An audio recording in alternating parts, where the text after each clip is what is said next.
Hoy vamos a hablar de lo que es una introducción básica a los cafés de especialidad. Uno de los propósitos principales de la tercera ola del café es volver a la esencia. Vamos a hablar un poco de cómo reconocer cafés de buena calidad cuando salimos a la calle. Lo ideal es acompañar con un buen café lo que empezó bien. No vamos a arruinar una buena comida, un buen postre con un café mediocre. La parte del barista o la parte de la preparación del café, porque hay muchas personas que lo hacen en su casa y lo hacen muy bien y lo hacen muy mal también. Si una persona compra, digamos, un muy buen café, pero lo prepara mal, va a saber mal, no va a estar bien, no se habrá desarrollado correctamente en la infusión. Entonces la persona va a decir, ah, no, pero es que este café es malo, este café no sirve. No, no es el café, es la preparación.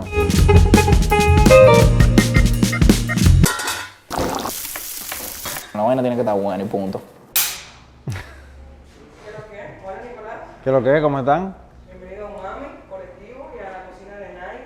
Bueno, la verdad que en primera instancia les agradezco por el esfuerzo y el tiempo de poder hacer esto hoy. Mi nombre es Nicolás Bulla, actualmente vivo acá en Santo Domingo y me dedico a lo que es la industria del café de especialidad desde hace aproximadamente 8 a 9 años. A lo largo del tiempo estudié en diferentes instituciones y principalmente todo este conocimiento lo adquirí con una persona que se llama Rubén Aligo Sainz, Q-Grader, en Venezuela.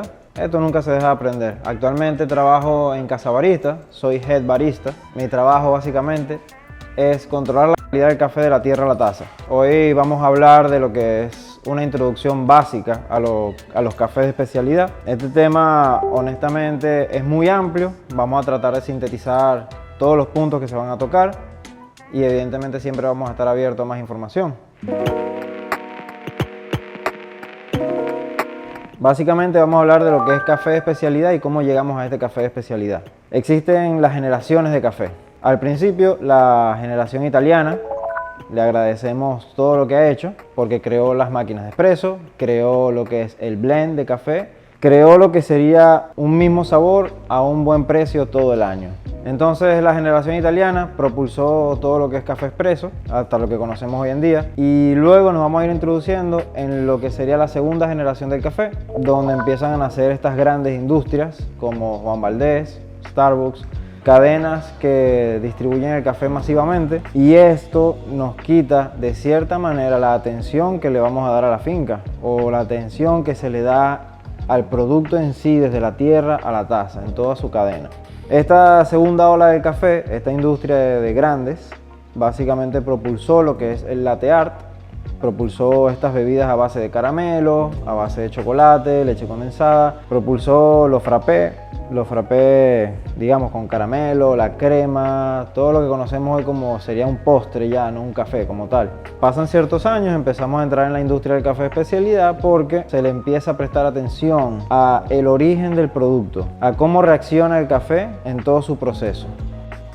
Entramos a la tercera ola y es cuando empezamos a ser más específicos. Por ejemplo, existen especies de café. Las dos principales son la arábica y la robusta. Luego existen variedades, ¿ok? Entonces, de la arábica, por ejemplo, se desglosan variedades como típica, borbón, caturra, catuaí, geisha, un sinnúmero de variedades que son tanto puras como híbridas. ¿Cuál es la diferencia más básica entre lo que es la arábica y la robusta? Bueno, la especie arábica es una especie que se cosecha desde 900 metros sobre el nivel del mar hacia arriba.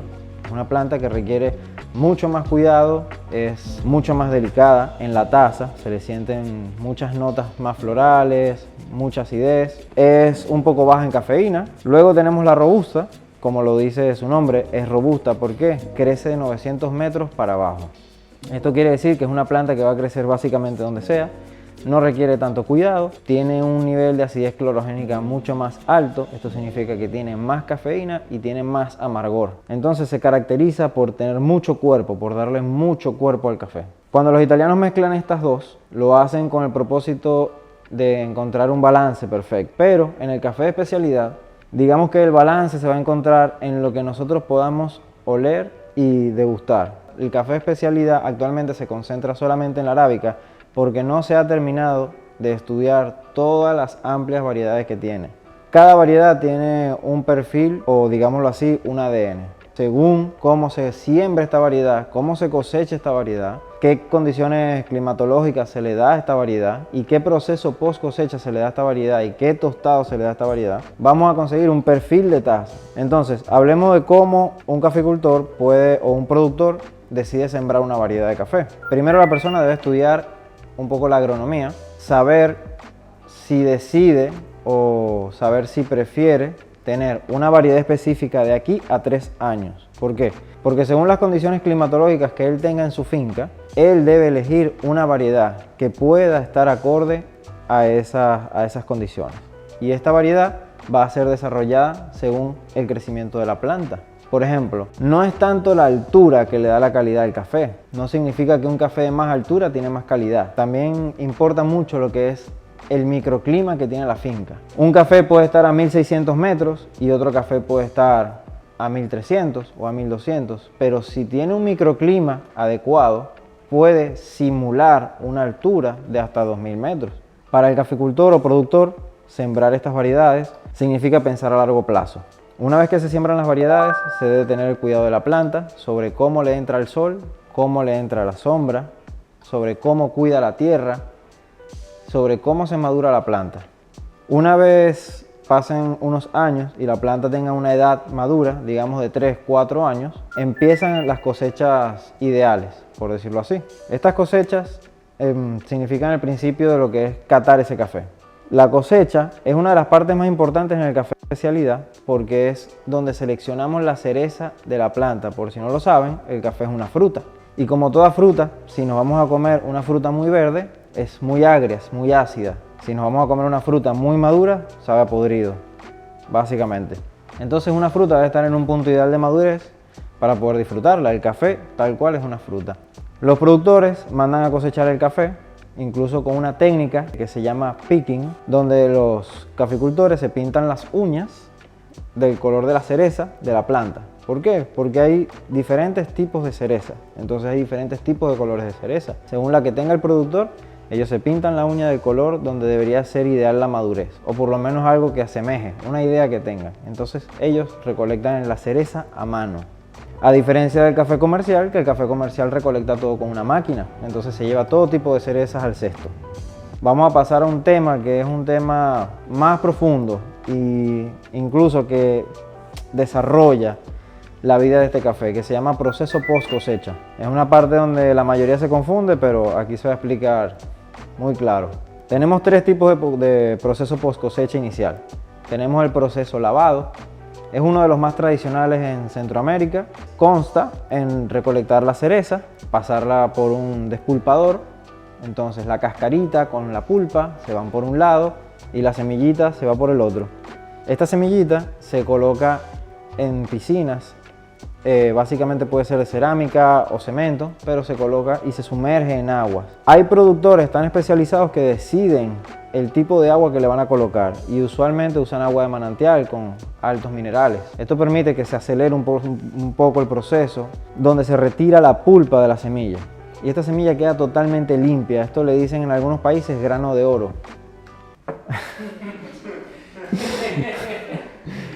Luego viene el proceso natural.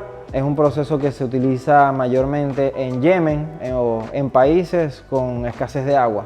Este proceso post cosecha consta en recolectar la cereza, digámoslo así, darle una pequeña lavadita, limpiarla, pero se deja entera la fruta y la fruta se coloca a secar. Puede ser en invernaderos, bajo sombra o puede ser directamente en el sol. Lo importante de este proceso es que la cereza alcance un punto de deshidratación que colocan muchos cafés al filo de ser agrios o tener una acidez y un dulzor sumamente balanceado y agradable. Luego tenemos el proceso honey, no tiene nada que ver con la miel, no tiene sabor a miel. Es importante aclarar que cuando vean una cajita de café y que diga honey, no es que tiene miel, ese es el proceso post cosecha. Este proceso consta en estar entre los dos. Vamos a agarrar la cereza y la pasamos por la despulpadora. Entonces la semillita se va a colocar a secar con su pulpa. Esta pulpa se va a ir convirtiendo en algo llamado mucílago.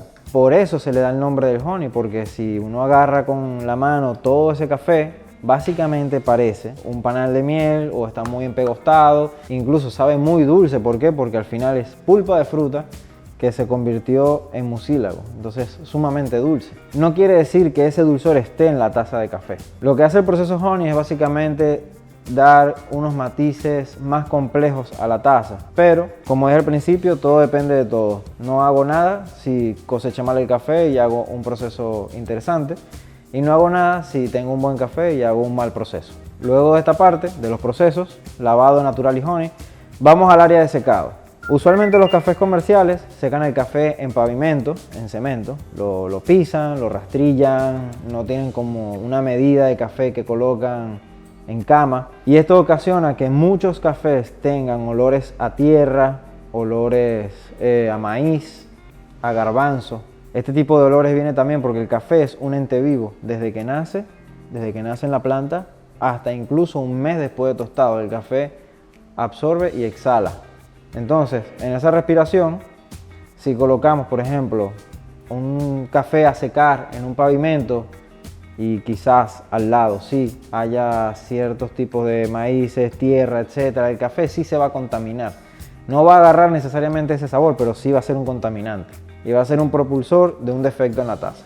Entonces queremos evitar ese tipo de cosas. Por eso el café de especialidad se ha trabajado en secar en camas africanas. Son básicamente unas estructuras de malla que se suspenden del suelo y se coloca una medida de café donde la brisa o digamos el aire puede circular y el café tiene un secado más uniforme. El tema del secado es una parte muy importante porque si hay cafés que tienen un exceso de sol pueden tener sabores en la taza, incluso metálicos, bueno, como fenólicos, metal, medicina, sabores a químicos, bastante desagradable.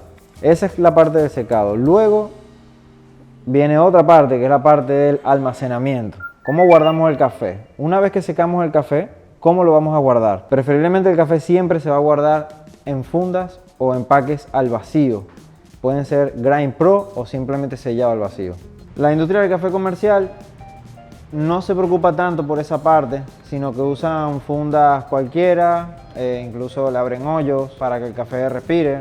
No está bien porque el café debe tener reposo. Las temperaturas donde se almacena el café son importantísimas para que el reposo o lo que es la genética de ese café tenga un desarrollo y se estabilice. Luego de que tenemos el almacenamiento listo, vamos a lo que es la parte del tueste. En esta etapa, nosotros lo que vamos a hacer en el tueste es o desarrollar todo lo que vimos desde la tierra hasta que llegó a nuestras manos, o lo vamos a matar.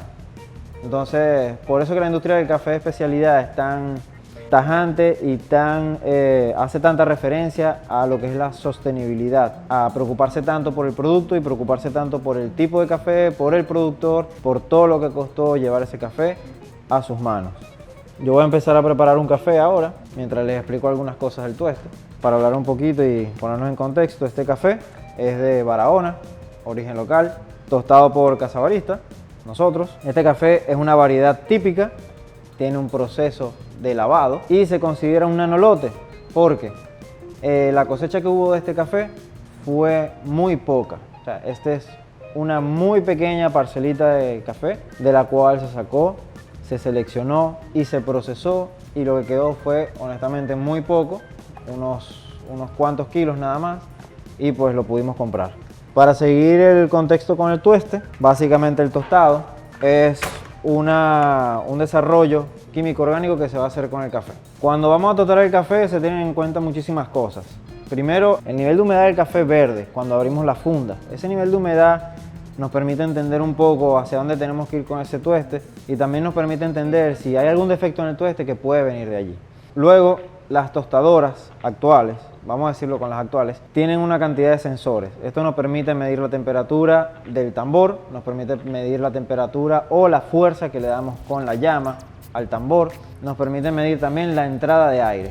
Y también en toda esta variedad de sensores que tienen nos da una lectura en forma de curva sobre cómo se desarrolla el café dentro de la tostadora. Todo esto pasa en 13 minutos más o menos, o sea, es algo rápido. El café cuando entra al tostador empieza a perder la humedad. tiene una pequeña etapa de secado. Luego empieza una pequeña etapa de amarillamiento, cuando el café empieza a tornarse de forma amarilla. Y luego empieza quizá una de las partes más importantes en el tueste, que es la reacción de Maillard. Esta reacción, básicamente, si la comparamos con algo básico del día a día, es como tostar un pan. Tenemos el pan crudo y lo metemos al tostador y cambia la pigmentación, cambia el aroma, cambia el sabor. Básicamente de eso se trata esta reacción, pero aplicada al café. Cuando el café empieza esta reacción, es una de las partes más importantes, sí, en el tueste. ¿Por qué? Porque todo lo que se hizo con ese café en la finca empieza a desarrollarse dentro del granito, empieza a estar dentro de la pared celular y dentro de esta pared celular se empieza a expandir. Si nosotros le damos un tueste con mucha llama y mucho tiempo al café, todos estos componentes que están en la pared celular del granito pasan al exterior y se convierten en grasa saturada. Esto nos mancha las manos, nos mancha los dientes y da un sabor, bueno, digamos, a quemado, porque lo queman. Entonces, ¿qué pasa? Con el café de especialidad se trata de no llegar a ese punto. Existe una pequeña medida que se llama first crack o primer pop, le dicen, cuando el café hace como unas palomitas de maíz. Y ahí se entiende que ya se está expandiendo y en la pared celular se están plasmando todo lo que es la genética de este café. Vamos a preparar el café ahora. Luego de lo que es la etapa de tueste, viene la etapa de la catación o catar el café. Una de las partes más importantes, porque si catamos el café vamos a poder entender qué está mal. Para catar un café no queremos saber los atributos, queremos saber cuál es el problema de ese café. Si voy a catar un café, yo quiero saber, identificar si tiene una fermentación, de dónde vino, si tiene un mal manejo en el tostado, qué pasó. Luego de catar el café y poder entender un poco que tenemos un buen producto y digamos que no pasa nada, que todo está bien y que se seleccionó bien el café, vamos a pasar al área, digamos, que define una línea entre los clientes y el productor, que es la parte del barista.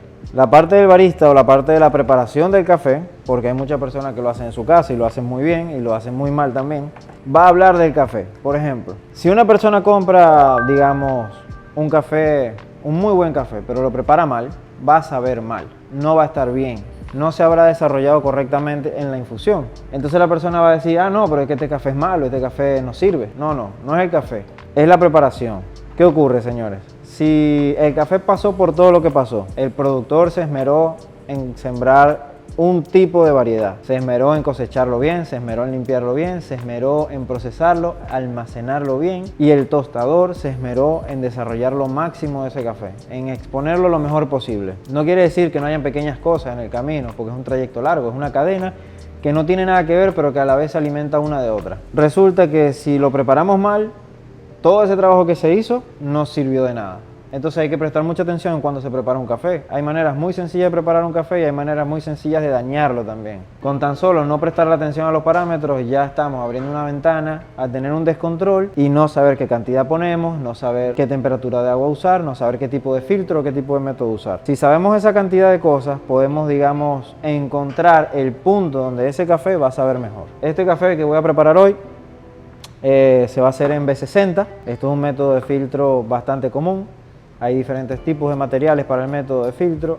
Por ejemplo, en este caso es vidrio. El vidrio me gusta, por ejemplo, si es grueso, porque tiene una distribución del calor bastante homogénea. Y vamos a usar filtros de papel. Antes de empezar a preparar el café, molerlo, les voy a invitar a que se suscriban, a que prendan la campanita, a que comenten y vamos a interactuar un poco. Es necesario también saber, esto es mucha teoría, es muy amplio el tema y es importante que por parte de ustedes tengamos un feedback. Así que los espero también, los esperamos para que interactuemos un poco. Vamos a preparar ahora el café, vamos a doblar el filtro de B60. Ok, esto es un filtro de papel blanco. Hay diferentes tipos de papel para el café, para prepararlo. Y también eso va a influir en la textura de la taza. Hay un tabú, digámoslo así, o un mito, que todo el mundo piensa que el café sabe a café. Pero honestamente el café tiene una cantidad de componentes, de aromas y sabores, que como a través del tiempo lo han tostado muy alto, le han dado, digamos, prioridad a esas grandes cadenas que no manejan una calidad del café como tal. Conocemos o entendemos que lo que sabe a café es amargo o goma o quemado y hay que ponerle azúcar para poder disfrutarlo, cuando realmente no es así. Yo voy a calentar el método ahora mismo Se usa un porcentaje de agua caliente, aproximadamente uso 100 gramos de agua caliente para poder calentarlo. Esto me asegura que se calentó tanto como el dripper también y se calentó el método y va a haber una buena distribución del calor y la temperatura. El agua es la energía del café. Básicamente es la energía que nos va a ayudar a extraer el café o a extraer todos los compuestos que tiene el café en un líquido. Si el agua que tenemos es muy caliente, puede hacerle daño al café, puede extraerlo demasiado rápido, y si el agua no está lo suficientemente caliente, lo va a extraer de manera incompleta. Entonces no vamos a disfrutar de una taza ni de una manera ni de otra. Usualmente la temperatura ideal para hacer café, si es de filtro, entre 94 a 98 grados Celsius. Todo también va a depender del tueste de café. Por ejemplo, este café tiene un tueste ligero. Eso quiere decir que voy a necesitar un poquito más de energía, voy a tener que jugar con la molienda para desarrollarlo bien en este método. Pero los cafés que tienen un tueste un poco más alto, usualmente que son los que se consumen en casa, no requieren, digámoslo así, una temperatura tan alta, porque tienen unos compuestos, los compuestos solubles de café están más expuestos. Vamos a moler el café ahora. Si podemos ver que hay una pequeña estática, bueno, básicamente cuando un café demuestra ese nivel de estática, principalmente eso es cuando el café está fresco. Cuando el café tiene un tueste fresco, dentro de la pared celular del granito, hay un sinfín de microhitos que contienen los gases. Cuando esto se tritura, esos gases vuelan. Mientras más rápido lo podamos llevar del molino a la infusión, más vamos a estar aprovechando toda esta cantidad de gases en los aromas. Entonces yo voy a empezar a hacer el B60 y les voy a hablar un poco de qué trata este método. Lo que caracteriza a este método, aparte de tener diferentes materiales como cerámica, metal y vidrio, es su forma, digámoslo así, ángulo de 60 grados y su forma en V. Tiene todas estas canaletas que distribuyen la caída del agua de manera uniforme. Entonces yo ahora mismo voy a empezar a hacer una preparación de filtro, una receta que se usa diariamente. Se va a tomar el tiempo y se va a pesar la cantidad de agua. Yo ya pesé el café, que son 15 gramos, y voy a utilizar 250 ml de agua caliente a 98 grados Celsius. Voy a iniciar el tiempo y vamos a empezar con algo que se llama bloom o etapa de floración del café. Esto lo usamos con los cafés que están frescos también para desgasificarlos, porque el CO2 le da un sabor un poco amargo a la taza y queremos sacarlo de allí, por decirlo así. Yo uso aproximadamente 3 a 3,5 parte de agua por lo que usé de café. Eso quiere decir que si uso, por ejemplo, 20 gramos de café, uso 60 o 70 gramos de agua, un pequeño toque de agitación. Removemos para que se impregne la cama de manera uniforme y le damos hasta 45 segundos. Luego vamos a empezar a verter el resto del agua. En lo que es la preparación, influye muchísimo el tipo de agua que utilicemos, aparte de eso, cómo la vamos a utilizar. Por ejemplo, si pueden darse cuenta, el vertido del agua es muy suave, es delicado. Esto hace que crea una turbulencia dentro de la cama del café. Esto es muy importante. ¿Para qué? Para que se desarrolle bien la extracción del café. ¿Por qué ocurre esto? ¿Y por qué queremos darle turbulencia? Usualmente para este tipo de métodos utilizamos una molienda que es un poco más gruesa de la de espresso. O sea, quiere decir que le va a costar un poco más al agua permear en las partículas del café. Entonces necesita más agitación, necesita más tiempo y necesita más energía, o sea, agua más caliente. Por ejemplo, esta es la receta donde se usan 15 gramos de café y 250 gramos de agua y se usan 2 vertidos de agua. Uno para el bloom, que es la preinfusión o la floración, para quitar el CO2 o liberarlo un poco, y luego un solo vertido para el resto del agua. Vamos a terminar acá y vamos a servir, y esto es una parte interesante. Tenemos diferentes tipos de taza, no necesariamente del material, pero sí de la forma de la taza. Por ejemplo, si pueden ver acá sale el humo, ese humo representa o es esa cantidad de vapores y aromas. Ahí es donde se puede aprovechar mucho la sensación olfativa del café y luego ya en la taza podemos degustarlo. Los diferentes tipos de taza, la forma, lo que nos va a ayudar es a percibir de una manera diferente el café. Esta taza, por ejemplo, que tiene una boca más ancha, va a desprender más rápido los aromas. Eso va a decir que vamos a tener una sensación menos compleja del café en aromas. Pero esta, que los encierra un poco más, nos va a permitir tener una sensación un poco más compleja. Si defino lo que estoy diciendo ahora mismo, es que básicamente este café va a saber más dulce y este café vamos a encontrar un nivel de acidez un poquito más alto. Pero esto es tan solo por la complejidad que tiene el café y cómo se desenvuelve donde lo servimos.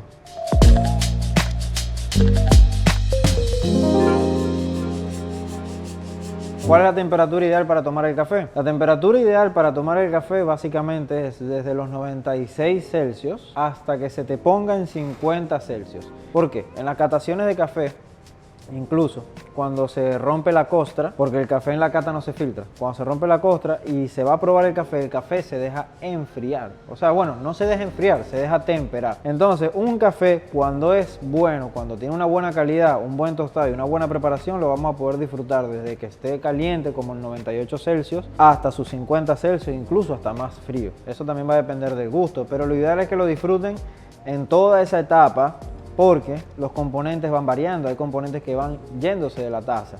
Señores, ¿por qué los baristas o las personas que trabajan en el medio del café son tan insistentes quizás, o se han encontrado con personas que digan no le pongas azúcar al café? A ver, yo respeto esa parte, todo es cuestión de gustos, pero si bien cuando trabajamos un producto que es de mera calidad y que la persona que se los está sirviendo le asegura que es de mera calidad y ahora le vamos a enseñar a reconocer un producto de mera calidad, ponerle azúcar a un café que está elaborado de esta manera y que tuvo un proceso específico en la finca y que es de una variedad específica, digámoslo así, se daña. Y no estamos criticando el gusto, honestamente le pueden poner todo el azúcar que ustedes quieran, pero es una recomendación disfrutarlo sin el azúcar porque, como les digo, no tiene nada que ver con el café que usualmente todo el mundo conoce. Es un café totalmente distinto y más cuando se hace de esta forma, que podemos apreciar aromas y sabores. Es tal cual como el vino, nos vamos a agarrar un buen vino y le vamos a colocar Sprite, ¿verdad? Vamos a hablar un poco de cómo reconocer cafés de buena calidad cuando salimos a la calle. Primero, si vamos a comer a algún restaurante, cómo saber si esas personas me van a servir un expreso o por lo menos un método de filtrado que yo diga, bueno, satisfactorio o que me aumente la experiencia que yo tuve con esa buena comida. Siempre es bueno que tiren un ojito a la barra donde están los muchachos trabajando y vean qué tipo de máquina utiliza, qué tipo de molino utiliza, vean si es un ambiente honestamente profesional y limpio y vean principalmente también los granos de café. ¿Por qué? Si el café que ellos tienen en los molinos está muy tostado, va a ser un café 100% amargo, desagradable y les puede arruinar la experiencia de la buena comida que consumieron y van a tener que colocarle azúcar. A esos cafés yo sí les digo pongan el azúcar. Si es de cápsula la máquina, lamentablemente yo les recomiendo que se queden con el postre. Si vamos a servir una comida de muy buena calidad y nos vamos a esmerar tanto en hacer un buen postre, ya que estamos en una página gastronómica, pues lo ideal es acompañar con un buen café lo que empezó bien. No vamos a arruinar una buena comida, un buen postre con un café mediocre. Si van a comprar café en el súper, yo les recomiendo que compren el café del tueste más ligero que puedan y aparte cómprenlo en grano e inviertan en un pequeño molinillo, no cuesta mucho, les va a simplificar poder hacerse un buen café. Señores, vamos a cerrar con esto. Vamos a dar un agradecimiento a la Escuela Culinaria Knife por abrirnos las puertas, por tener este set de grabación acá. Los invito a que puedan degustar un buen café con nosotros en Casa Barista, que pasen y disfruten la experiencia de un café de especialidad local. Recuerden siempre suscribirse, prendan la campanita, comenten, vamos a interactuar. Espero sus preguntas, esperamos sus preguntas también para seguir hablando y saber si es de su gusto que pongamos otro episodio de café y una masterclass un poquito más profunda a nivel 2.